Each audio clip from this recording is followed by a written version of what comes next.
The crystal halls of Nexus Station gleamed under artificial starlight. Ambassador Kreltok walked through the grand entrance of the Galactic Council chambers, his four legs clicking against the polished floor. He had attended these meetings for 30 years, and something felt wrong today. The council chamber held seats for all 2,148 member species. Each section was designed for different body types and atmospheric needs. The methane breathers sat in sealed bubbles. The energy beings floated in magnetic fields. The hive minds connected through quantum networks. But as Kreltok took his place in the Vorthani Empire section, he noticed something odd. The human section was empty. This wasn't completely unusual. Humans often arrived late to council meetings. They would rush in with their strange single pair of legs, apologizing and smiling. They'd bring coffee, a bitter drink they somehow convinced half the galaxy to try. They'd joke about traffic in hyperspace, which made no sense but always got laughs. But today felt different. Where are the humans? Kreltok asked his aide, a younger Vorthani with bright green scales. Unknown, Ambassador. They haven't responded to any communications for 3 weeks. 3 weeks? Kreltok's neck frills twitched, a sign of concern. He opened his datapad and checked the news from across the galaxy. Small problems appeared everywhere. Nothing major, just inconveniences. The atmospheric processors on Kepler 442 had failed.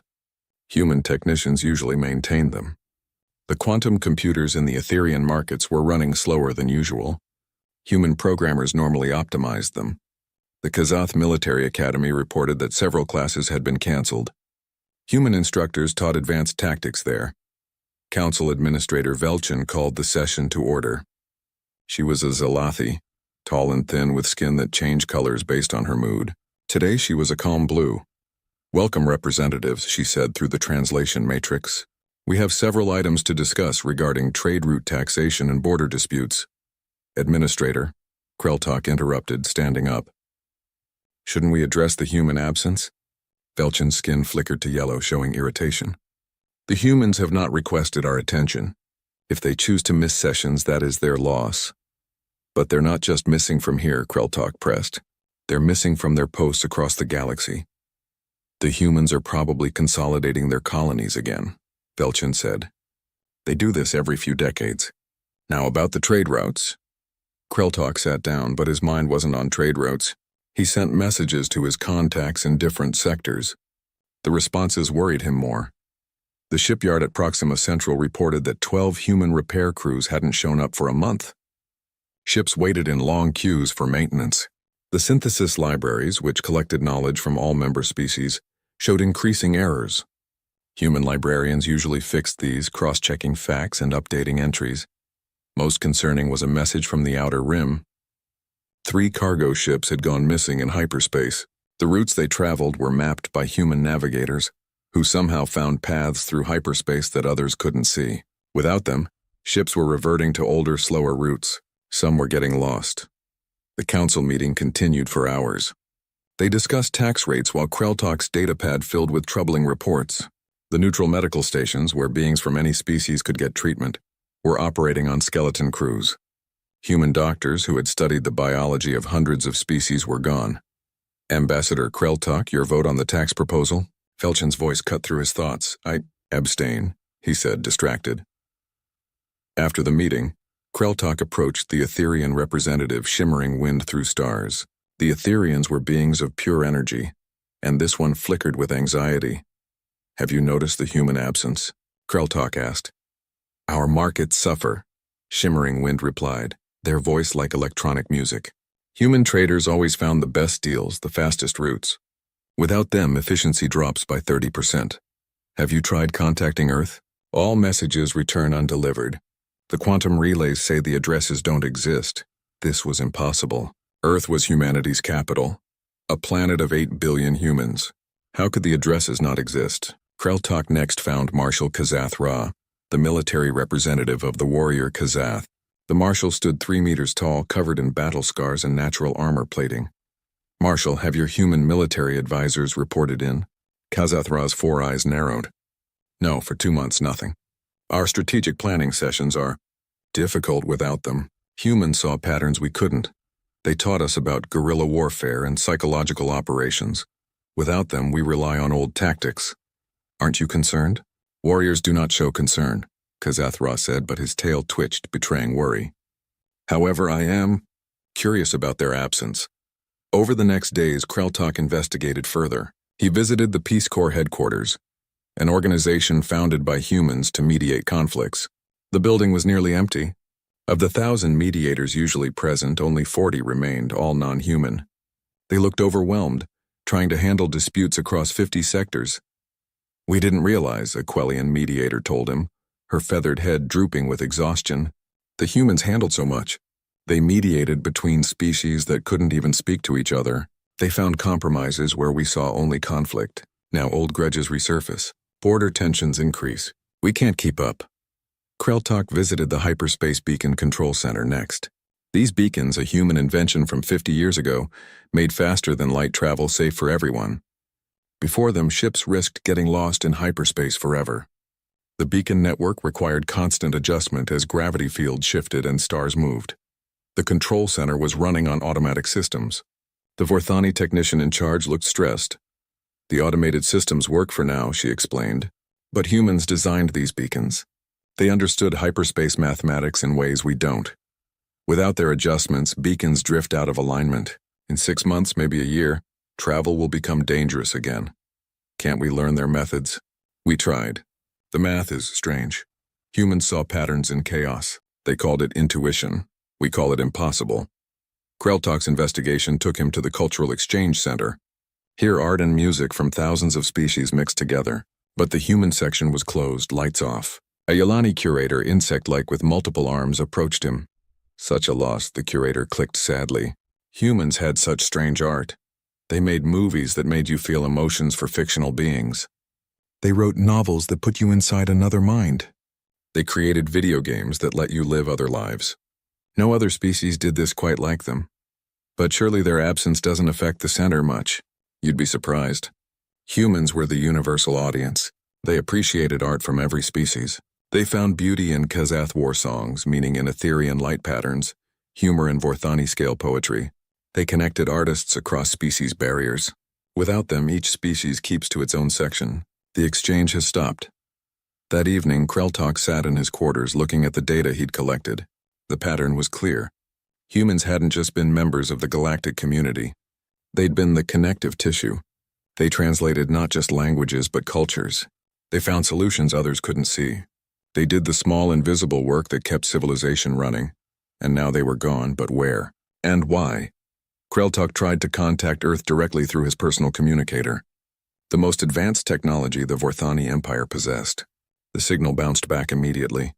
Address not found. He tried the Mars colony. Address not found. The moon bases. Address not found. Every human settlement, every human ship, every human individual he had in his contacts, all returned the same message. It was as if humanity had vanished from the universe, but that was impossible. 8 billion humans on Earth alone. Colonies on 12 planets. Stations throughout the galaxy. Ships in every trade fleet. You couldn't move that many people without someone noticing, could you? Kreltok thought about the empty chair in the council chamber.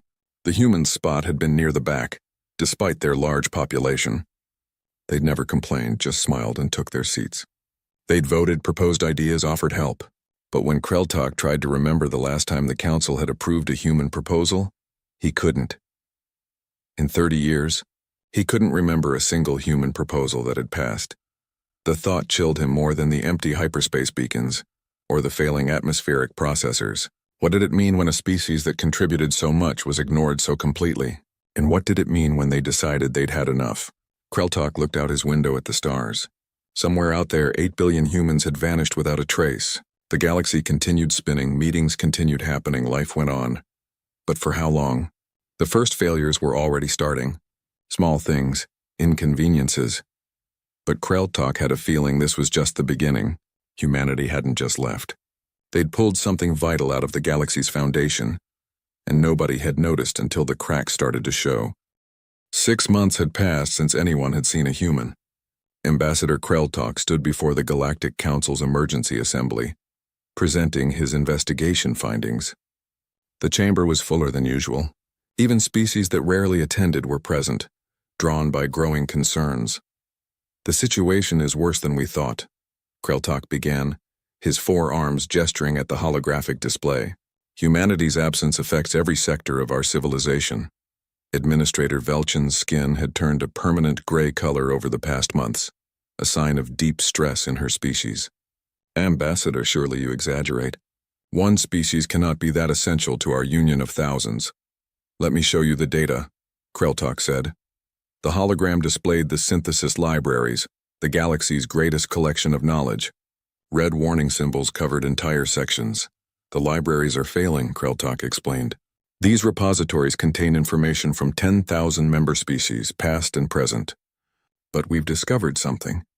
Humans weren't just storing the information, they were constantly cross-referencing it, checking facts, updating entries, and correcting translation errors. So we'll do it ourselves, said Representative Gorth of the Mechlin hierarchy. We tried. The human librarians were processing millions of entries daily. They used pattern recognition systems we don't understand. Without them, false information spreads. Last week, 3 colonies followed corrupted agricultural data and poisoned their crops. 20 million beings are now facing starvation. The chamber fell silent. Kreltok continued. The neutral medical stations are operating at 12% capacity. Human doctors studied the biology of every member species. They could treat a methane-breathing Zephrid, then perform surgery on a silicon-based crystalline, then deliver a telepathic Psione infant. No other species had such adaptability. The Vorthani have excellent doctors, Velchin protested. Who can treat Vorthani? Kreltok agreed. And perhaps 3 or 4 similar species. But humans could treat everyone. They saw patterns in biology that crossed species boundaries. They developed universal medicines, synthetic blood substitutes, surgical techniques that worked on any carbon-based life form. That knowledge is now locked in databases we can't fully access. Shimmering wind through. Stars, the Etherian representative, pulsed with agitation. Show them the trade data. The hologram shifted to display trade routes across the galaxy. Half were marked in red. Hyperspace beacons continue failing, Kreltok said. Without human maintenance, they drift out of alignment. 53 ships have been lost in hyperspace this month alone. Trade vessels now use only the safest, slowest routes. Journey times have tripled. Economies are collapsing. But the worst part, Kreltok paused, is what we found when we investigated Earth. The hologram showed the Sol system. Earth floated blue and green, looking normal from space. 2 weeks ago, my investigation team reached Earth. The planet is empty, not destroyed, not abandoned in chaos. Surgically vacated. Every city stands perfect but lifeless. Power grids run on automatic. Farms grow untended. Pets roam empty streets confused. Impossible, Marshal Kazathra growled. 8 billion beings cannot simply vanish. Yet they did. We found no bodies, no signs of struggle, no evacuation ships in orbit. The orbital shipyards are gone. Cut away so precisely that only micro-debris remains. Mars is the same. The moon colony's empty. Every human settlement vanished. What about their technology? Asked the Quellian representative. Left behind, but encrypted or sabotaged. Computers are wiped clean or locked behind quantum encryption we can't break. Factories operate on automatic but can't be reprogrammed. Medical equipment works but won't accept new instructions. They left the shells but took the knowledge. Kreltok switched the display to show a message. Floating in space where Earth's main communication satellite should have been. We found one transmission, broadcasting on repeat from Luna Base. It says, "We tried to warn you. We tried to matter. You chose otherwise." The chamber erupted in discussion. Some representatives shouted about human betrayal. Others demanded military action. A few whispered about what the message meant. Velchin called for order. This is clearly human aggression. They've abandoned their responsibilities to punish us for some imagined slight. Is it imagined? Kreltok asked quietly, but his voice carried. When did we last approve a human proposal? When did we last acknowledge their contributions? Look at the records. He pulled up the council voting records. In 50 years of membership, humans had proposed 1,847 motions. Educational reforms, medical initiatives, peace agreements, trade improvements, cultural exchanges. Not one had passed. They were junior members, Velchin said defensively. They needed to earn their place. Junior members who gave us FTL navigation, universal medical care, the Peace Corps, quantum computing optimization, and atmospheric processing technology, Kreltok listed. What more did they need to earn? Marshal Kazathra stood, his massive frame demanding attention. My military academies are failing without human instructors. But I've studied their history. Humans are warriors as much as scholars. This withdrawal, this vanishing, it's strategic. They didn't leave in anger. They left with purpose. What purpose? Someone called out. Survival, Kazathra said simply. The Morteki incident. The chamber went quiet. Everyone remembered the Morteki incident from 18 months ago, though most tried to forget it. Kreltok pulled up the records. The Morteki Empire attacked 3 human colonies without warning. 12 million humans died. When humanity asked for permission to defend themselves, we voted against it. 247-1. Only humans voted yes. It was for galactic stability, Velchin said, but her color shifted to an uncomfortable purple. We forced them to abandon those colonies, to pay reparations to their attackers, to sign a treaty promising no retaliation.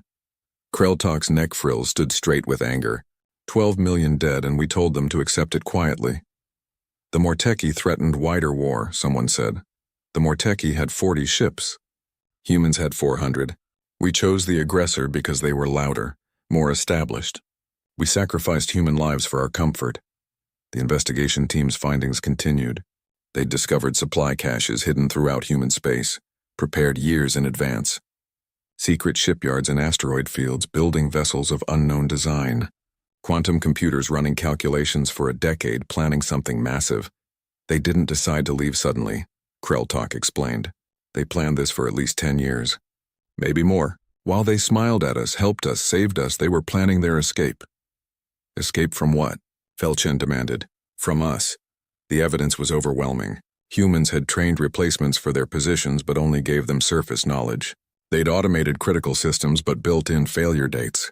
They'd copied all their contributions to galactic civilization, then deleted the originals. They'd removed themselves like surgeons removing organs, keeping the patient alive just long enough for them to get away. We've tried tracking them, Shimmering Wind reported. Their last known trajectories lead into the void between galactic arms. Dead space. No stars for thousands of light years. They're hiding in empty space, or they found something we don't know about. Humans always saw patterns we couldn't. The council argued for hours. Some wanted to hunt humanity down. Others wanted to forget them and rebuild. A few suggested trying to apologize to bring them back. How? Kreltok asked. We can't find them. We can't contact them. We can't even understand the technology they left behind. We built our entire civilization on their contributions without realizing it. Now the foundation is gone. Reports came in during the meeting. The Vorthani Empire's agricultural stations were failing without human botanists who understood multi-species cultivation. The Etherian markets crashed as their prediction algorithms, designed by humans, stopped updating. 3 more ships vanished in hyperspace. The Galactic Peace Corps has dissolved, a messenger announced. Without human mediators, member species refuse to work together. Border disputes are escalating to violence. The translation matrix is degrading, another reported. Species can't communicate beyond basic trade languages. Each report painted a darker picture. Humanity hadn't just been helping. They'd been holding everything together. They were the universal translators not just of language but of culture. They were the bridges between species that had nothing in common. They were the ones who did the thankless work that kept civilization running. We need solutions, Velchin said, her color now cycling through distressed patterns. I'll lead a deeper investigation, Kreltok volunteered. We need to understand not just where they went, but why. If we can understand, maybe we can fix this. Fix it how? Bring them back? Or learn to stand without them? The meeting ended with no solutions, only growing fear. As representatives returned to their sectors, they found more systems failing. The medical databases corrupted further. 2 colonies lost atmospheric processing entirely, forcing evacuations. The hyperspace beacons blinked out one by one like dying stars. Kreltok stayed in the empty chamber, staring at the human section. Dust was beginning to gather on their unused seats. He thought about all the times humans had sat there, quiet and helpful, offering solutions that were dismissed, contributions that were ignored. Ambassador Kreltok stood in the ruins of the Galactic Archives. The massive data center on Nexus Station held the history of 10,000 civilizations, but now entire sections displayed only error messages. His investigation team worked around him trying to recover corrupted files. Found something, his aide called out. Fragment from the human section. It's extensive. Kreltok moved to the display. What he saw made his neck frills flatten against his skull in shock. The humans had kept their own records, separate from the official council archives. Records that told a very different story of the past 50 years. The first entry was dated 53 years ago, when humanity first achieved FTL travel and encountered the Galactic Council. The video showed a younger human, bright-eyed with hope. Day one of humanity's membership in the Galactic Council, the man said. We're the new kids, but we're eager to contribute. We've brought our best scientists, artists, doctors, and engineers. We're ready to learn and share. Today, everything changes. Kreltok scrolled forward. 5 years later, another entry. The same human, looking tired, presented our atmospheric processing technology to the Council today. It could terraform dead worlds in half the time of current methods. The Council voted to study it further. That was the same response they gave to our medical scanning innovation last year, and our educational reform proposal the year before. More entries followed, each more frustrated than the last. Year 7. Our hyperspace navigation system was implemented across the galaxy. The official records credit it as a Council cooperative development. No mention of the 3 humans who died testing the prototype.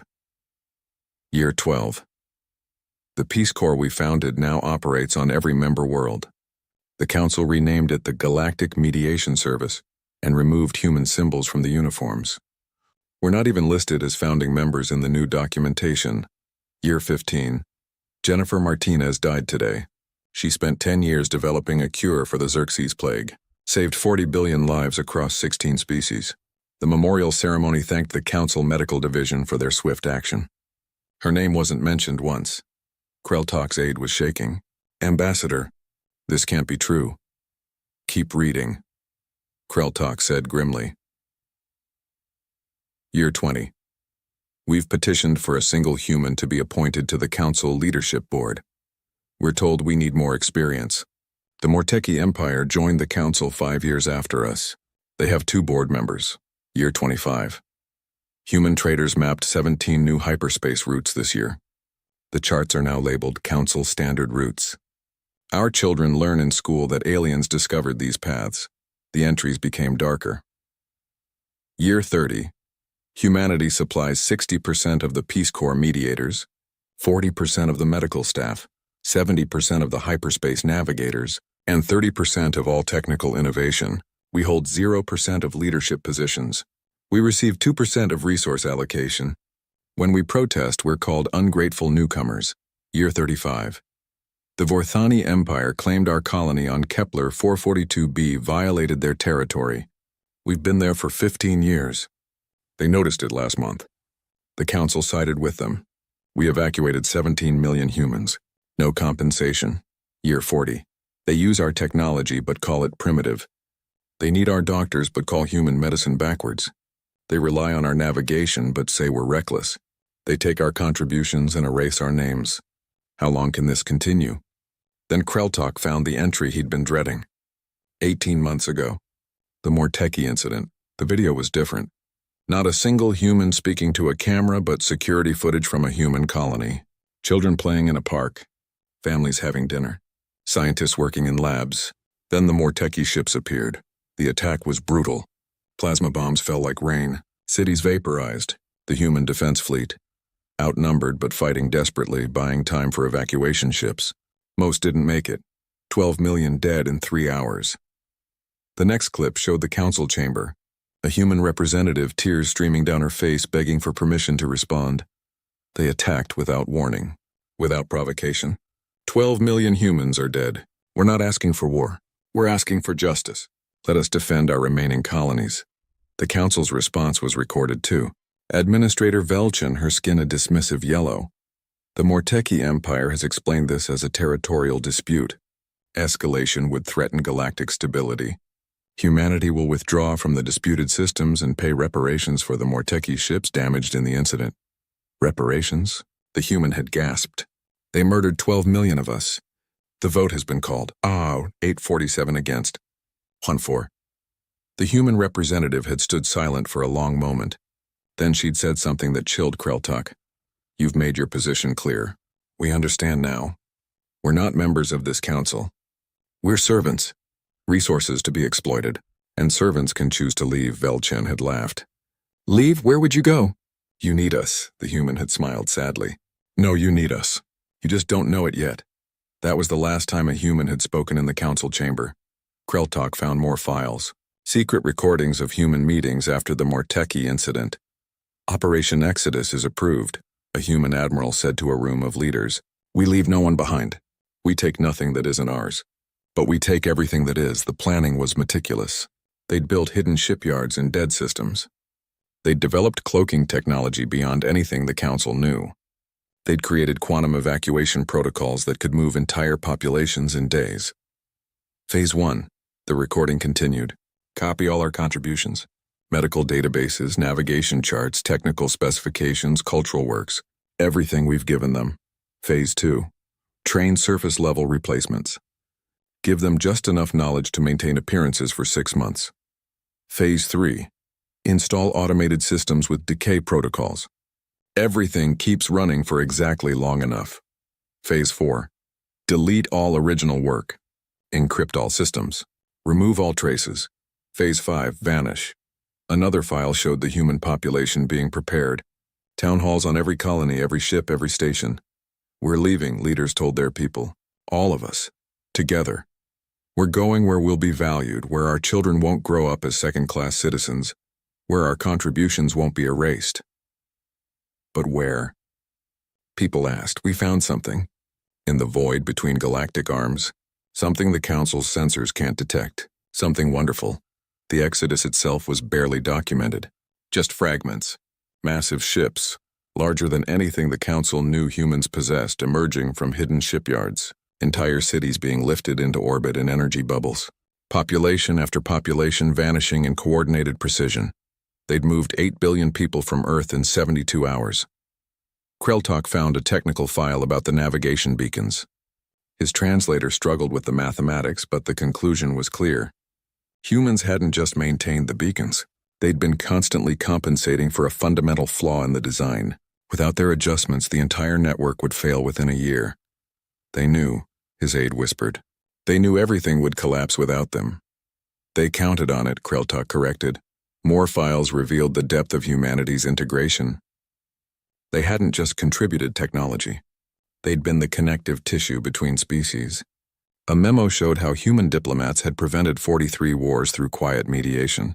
Another revealed that human traders had been subsidizing poor systems with their own resources, keeping economies stable. The medical files were the worst. Humans had developed cures for diseases that affected other species but not themselves.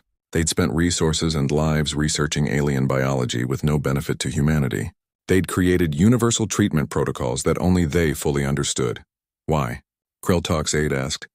Why give so much for so little recognition? Kreltok found that answer in a personal journal. A human teacher who'd spent 30 years educating alien children. We thought kindness would be enough. We thought if we gave freely, we'd earn respect. We thought if we helped everyone, we'd be valued. We were wrong. Some civilizations don't recognize gifts. They only see weakness. They take what you give and demand more. They use your strength and call you inferior. We've spent 50 years learning this lesson. Now it's time to graduate. The final file Kreltok found was a message from humanity's last elected leader, recorded just before the Exodus. To whoever finds this, she said, looking directly at the camera, we're not angry. We're not seeking revenge. We're just tired. Tired of being erased. Tired of being ignored. Tired of dying for people who won't even remember our names. She paused, choosing her words carefully. We gave the Galactic Council everything. Our technology, our knowledge, our culture, our lives. We asked for nothing but partnership. Not supremacy, not special treatment, just equality. Just the basic recognition that we mattered. The Council made their choice. They chose to take what we offered while denying us dignity. They chose to use our strengths while calling us weak. They chose to stand on our shoulders while refusing to see our faces. So we've made our choice. We choose to leave.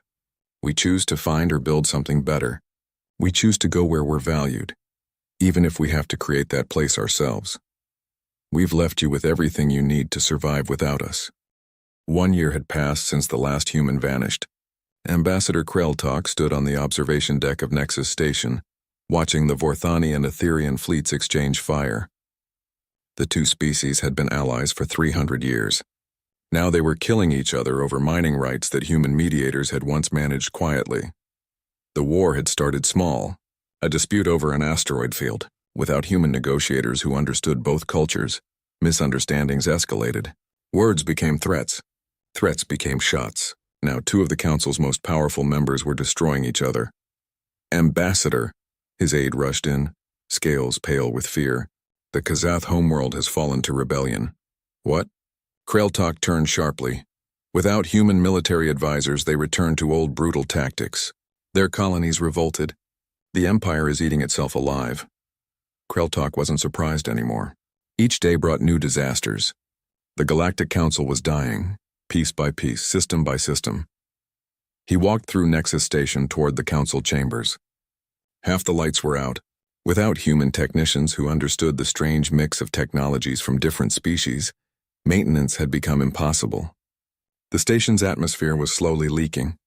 In another year, it would be uninhabitable. The medical wing was worse. Bodies lined the corridors.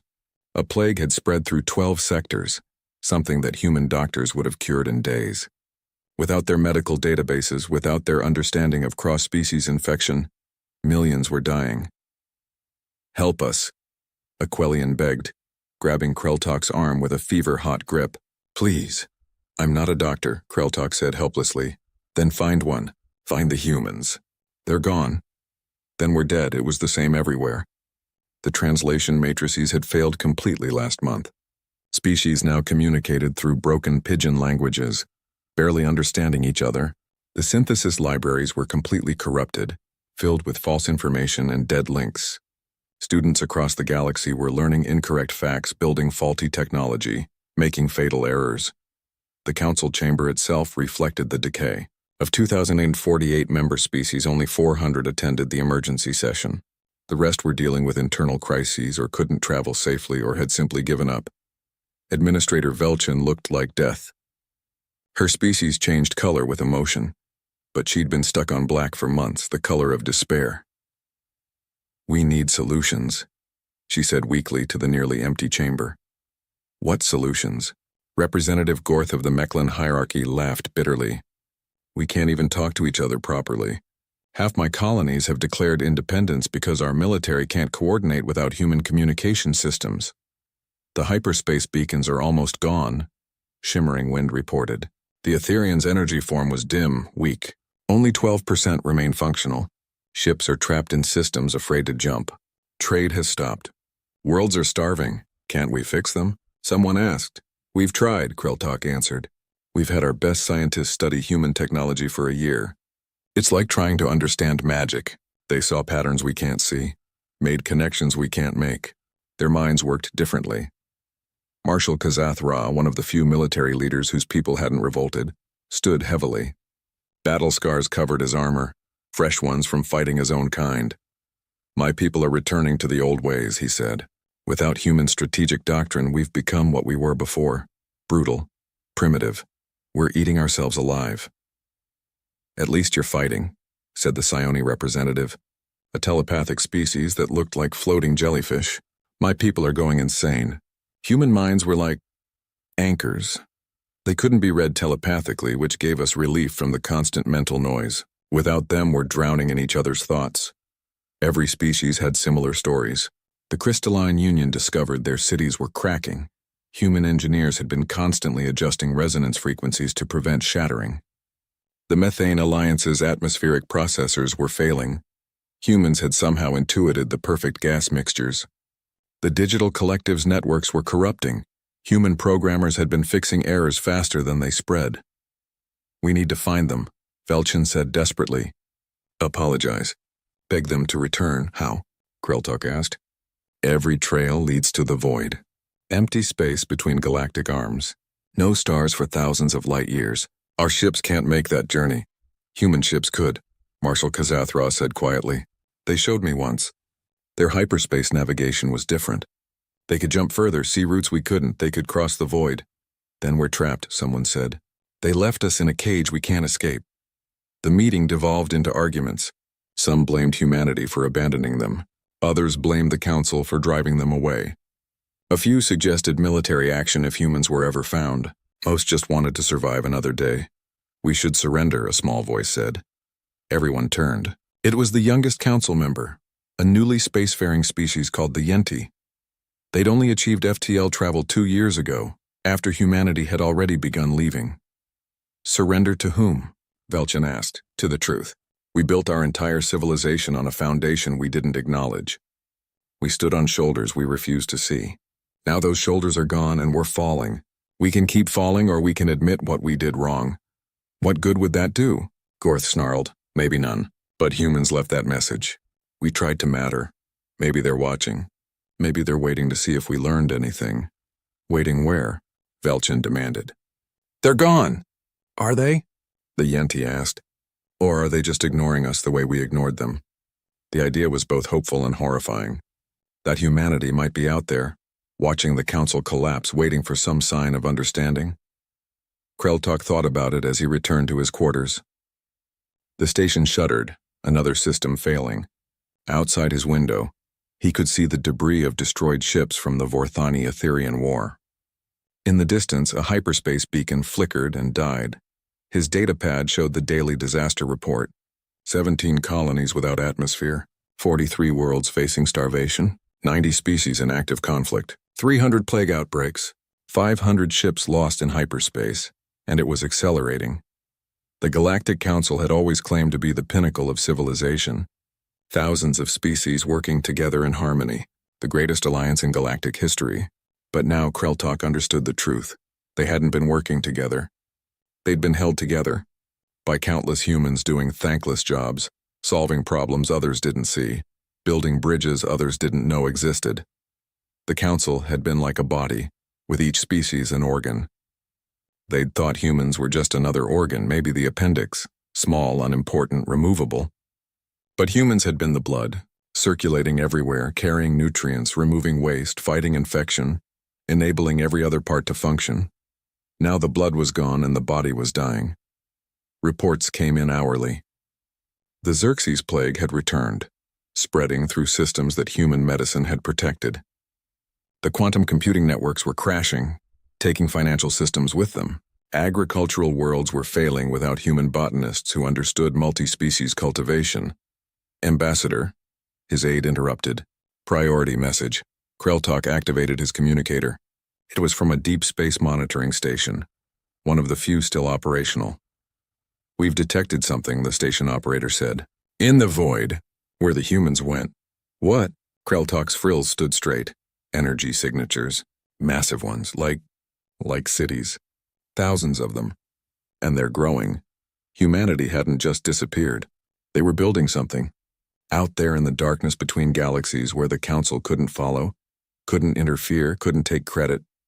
They were creating their own civilization. Can we reach them? Kreltok asked. Negative. We'd need to cross 3,000 light-years of empty space. Our ships would need 50 hyperspace jumps. Without beacons, without navigation charts, it's impossible. What about communication? We've tried everything. They're not responding. Either they can't hear us or they're choosing not to listen. Kreltok understood. Humanity had spent 50 years trying to be heard. The Council had chosen not to listen. Now the positions were reversed. He looked at the dying station, the failing civilization, the collapsed alliances. The Galactic Council had gotten exactly what it had always claimed to be, independent of humanity, self-sufficient, free of human influence. It just turned out that human influence had been the only thing keeping them alive. What do we do? His aide asked. We survive, Kreltok said. If we can, we learn. If we're capable, and maybe someday if we prove we've changed, they might listen. And if they don't, Kreltok looked at the void between galaxies, where humanity had gone to build something better, where they'd gone to matter. Then we'll die knowing we deserved it. The lights flickered again. Another system failing, another piece of civilization crumbling. The Galactic Council had ruled for 10,000 years. Without humanity, Kreltok doubted it would last another 10. The price of arrogance, it turned out, was everything. 5 years had passed since humanity's exodus, Ambassador Kreltok floated in a damaged ship, one of the last functioning vessels in what had once been the mighty Vorthani fleet. The great Nexus station was dark behind them, its atmosphere long gone, its halls frozen and silent. The Galactic Council existed now only in name. His crew was small but diverse. 7 different species on one ship, something that would have been unthinkable in the old days. There was Shimmering Wind, the Etherian, kept alive by the ship's last functioning energy field. Marshal Kazathra, who'd lost his empire but kept his honor. A Quellian medic who'd learned basic treatment through trial and error. A young Psione who'd somehow learned to shield their mind. A crystalline engineer holding their form together through will alone. And his faithful aide who'd stayed with him through everything. They'd been following something for weeks. A signal, barely detectable. A perfectly maintained hyperspace beacon in dead space where no beacon should exist. It's impossible, the crystalline engineer chimed. Beacons need maintenance. This sector's been abandoned for 3 years. Unless someone's maintaining it, Kreltok said. Who? Everyone's struggling just to survive. Maybe not everyone. The beacon led to another, then another. A trail of perfect navigation points through dangerous space. Whoever had placed them knew routes the Council had never discovered. The jumps were smooth, efficient, safe. These are human beacons, Marshal Kazathra said with certainty. The navigation patterns, the hyperspace frequencies. This is their work. But why leave a trail? Shimmering Wind pulsed with curiosity. Maybe they want someone to follow, Kreltok suggested. The trail led deeper into the void. Their ship's sensors showed nothing but empty space. But the beacons continued, each jump taking them further from the dying galaxy. The crew grew nervous. They had enough supplies for maybe 2 more jumps back. If this led nowhere, they'd die in the darkness. We should turn back, the Quellian medic clicked nervously. To what? Kreltok asked. The Council's dead. Our worlds are failing. What's left to return to? They took the next jump and emerged into wonder. A system blazed before them, 13 planets all glowing with life. Massive stations orbited each world, connected by streams of energy that looked like golden rivers in space. Ships of impossible design moved between them, some the size of cities, others small and quick like fish in a vast ocean. But it wasn't just human ships. Kreltok recognized Yalani designs. Their organic vessels grown rather than built. Sophed architecture. All curves and songs translated into metal. Quell scientific stations that shouldn't exist. Their species had supposedly gone extinct decades ago. By the void, Shimmering Wind whispered. They're all here.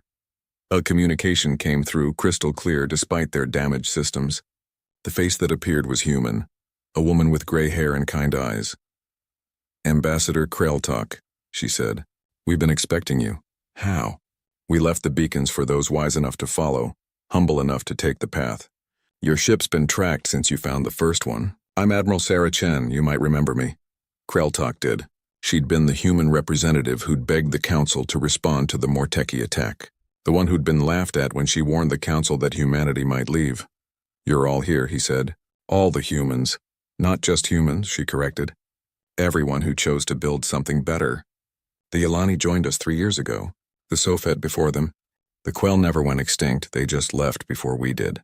17 species so far, all who decided that respect mattered more than power. The Council's dying, Kreltok said. Billions are suffering. Can you help us? Admiral Chen's expression was sad but firm. We know we've been watching, and no, we won't return to save the Council. That structure was poison. It took without giving, used without acknowledging, consumed without creating. It needs to die. Then billions will die with it. No. Billions will have a choice. The same choice you made when you followed our beacons. Stay with the old and die, or take a leap of faith toward something new. She gave them coordinates. Dock at Platform 7. Your crew needs medical attention and your ship needs repairs. After that, we'll talk about the future. The docking was surreal. The station was impossibly advanced. But what struck Kreltok most was how different species worked together. A human and a Yalani repairing ships side by side. A Sophet teaching Quell children to sing. A dozen species he'd never seen before, all interacting as equals. The medical bay was run by human doctors working with healers from other species. They treated Kreltok's crew with technology that seemed magical. The crystalline engineer's form was stabilized.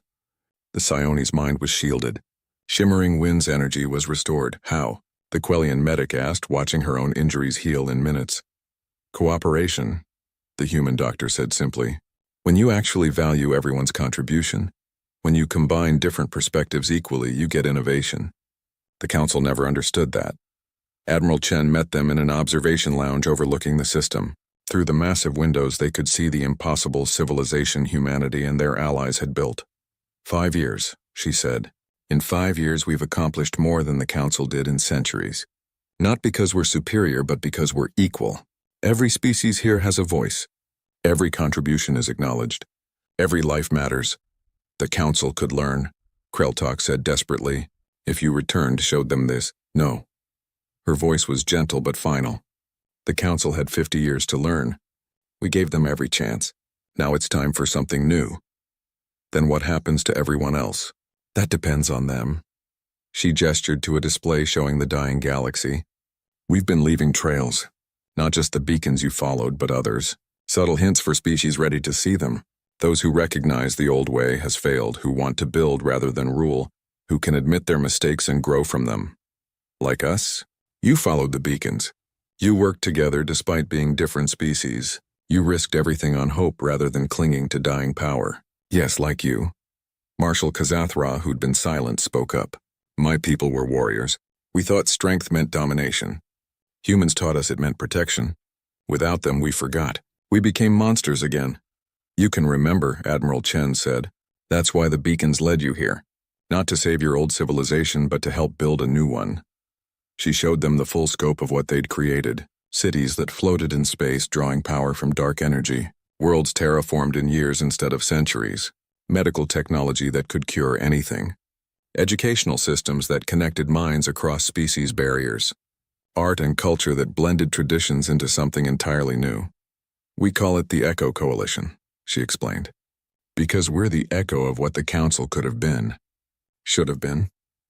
If they'd valued cooperation over domination, can we join? Kreltok asked. That's not my decision alone. We vote here. Everyone has equal say, she smiled. But I'll sponsor you. You'll need to contribute, not rule. You'll need to work beside species you once thought beneath you. You'll need to earn respect, not demand it. After what we did to you, you'd trust us? You're not the council. You're 7 beings who chose to follow hope into the dark.